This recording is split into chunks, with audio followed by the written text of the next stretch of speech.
Hello all, welcome back to my channel. இன்றைக்கி இந்த வீடியோவில் என்ன பார்க்க போகிறோம் அப்படின்னா, ரொம்பவே சூப்பரான ஒரு ஸ்நாக்ஸ் ரெசிபி தான் வந்து பார்க்க போகிறோம். மோஸ்ட்டாக அது நிறைய பேர் ட்ரை பண்ணியிருக்கலாம். பட் நான் இன்றைக்கி இதுதான் ஃபர்ஸ்ட் டைம் வந்து ட்ரை பண்ணுறேன். அதாவது கிழங்கு விட குச்சி கிழங்கு வச்சு தான் வந்து பண்ணியிருக்கேன். ஃபஸ்ட்டு அதை வந்துட்டு வாங்கிட்டு வந்த உடனே தண்ணியில் வந்து போட்டு வச்சிட்டேன். ஸோ தட் நம்ம ஈவினிங் வரைக்கும் பண்ணினாலும் அது வந்து ஸ்பாயில் ஆகாமல் இருக்கும். ஸோ இப்போ ஈவினிங் ஒரு 4 o'clock மேலே எடுத்து தான் ஃபஸ்ட்டு பீல் பண்ணி எடுத்துக்கிட்டேன். ஃபஸ்ட்டு அந்த மண்ணெல்லாம் ஒட்டிகிட்ருக்கோம், அதை நல்லா வாஷ் பண்ணி எடுத்துகிட்டு அதுக்கப்புறமா வந்து கட் பண்ணிட்டேன். இது வந்துட்டு சாஃப்டாக இருக்காது, நம்ம வந்து உருளைக்கிழங்கு கட் பண்ணுற மாதிரி இருக்காது, கொஞ்சம் வந்து ஹார்டாக இருக்கும். ஸோ வந்துட்டு நீங்கள் சின்ன சின்ன பீசஸாக கட் பண்ணி அதுக்கப்புறமா நம்ம வந்து வடைக்கு ஆட் பண்ணிக்கலாம். இது வந்து துருவியும் ஆட் பண்ணலாம், அட் த சேம் டைம் வந்துட்டு நம்ம அரைச்சும் வந்து ஆட் பண்ணலாம். நான் இன்றைக்கே அரைச்சி தான் வந்து ஆட் பண்ணியிருக்கேன். இப்போ இந்த வடை எப்படி செய்கிறதுன்னு பார்க்கலாம். இதுக்கு நான் வந்துட்டு காலையிலேயே பட்டாணி பருப்பு வந்து ஊற வச்சு எடுத்து வச்சிட்டேன். இப்போ இந்த பட்டாணி பருப்பை மிக்சர் ஜாரில் ஆட் பண்ணிக்கிறேன். கொஞ்சோண்டு ஒரு கைப்பிடி போல் தனியாக எடுத்து வச்சுருக்கேன் ஃபார் த லேட்டர் யூஸ். இப்போ இது கூடவே நல்லா நம்ம கட் பண்ணி வச்சுருக்க குச்சிக்கிழங்கு ஆட் பண்ணிவிட்டு சின்ன சின்ன பீசஸாக கட் பண்ணி ஆட் பண்ணிக்கோங்க. கூடவே ஒரு பச்சை மிளகாய், 4-5 பல் பூண்டு, பட்டை, லவங்கம், கொஞ்சமாக உப்பு இது போட்டு நம்ம நல்லா வந்து அரைச்சி எடுத்துக்கணும். தண்ணி கொஞ்சம் கூட ஆட் பண்ணாதீங்க, தேவைப்பட்டால் சும்மா கொஞ்சமாக மட்டும் ஆட் பண்ணிக்கோங்க. இப்போ நம்ம அரைச்சி எடுத்திருக்க மாவு கூட நம்ம ஆல்ரெடி ஒரு கைப்பிடி போல் கடலைப்பருப்பு எடுத்து வச்சோம்ல, அதை ஆட் பண்ணிவிட்டு ஒரு 1/2 ஸ்பூன் போல் சோம்பு, நல்லா சின்ன சின்னதாக கட் பண்ண பெரிய வெங்காயம், அது கூடவே சின்ன சின்னதாக கட் பண்ண கொத்தமல்லி இலை. இப்போ இதை நல்லா வந்து கை வச்சு பிசைஞ்சு வச்சுக்கலாம்.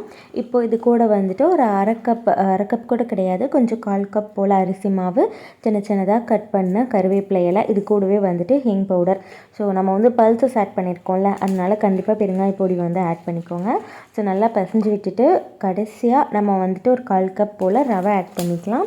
இன்றைக்கி வந்துட்டு நார்மல் வடை மாதிரி ஃபர்ஸ்ட் ஆஃப் ஆல் பண்ணலை, ஒரு ரவை வடை மாதிரி தான் வந்து பண்ணியிருக்கேன். அதனால் அரிசி மாவும் எல்லா ரவையும் வந்து ஆட் பண்ணியிருக்கேன். சப்போஸ் உங்களுக்கு இதெல்லாம் வேணாம் அப்படின்னு நினச்சிங்கன்னா நீங்கள் நார்மலாக எப்படி வடை பண்ணுவீங்களோ அதே மாதிரி பண்ணுங்கள்.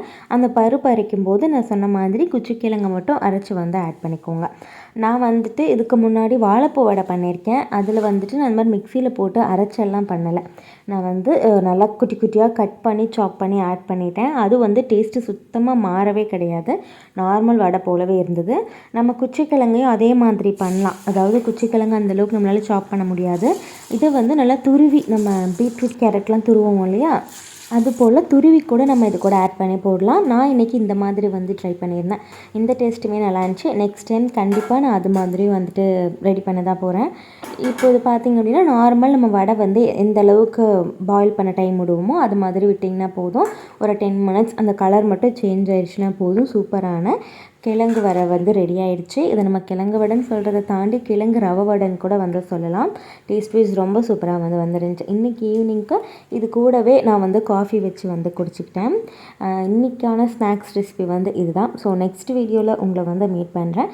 இந்த ரெசிபி உங்கள் எல்லாத்துக்குமே பிடிச்சிருக்குன்னு நினைக்கிறேன். ஸோ நீங்களுமே வந்துட்டு ட்ரை பண்ணி பாருங்கள்.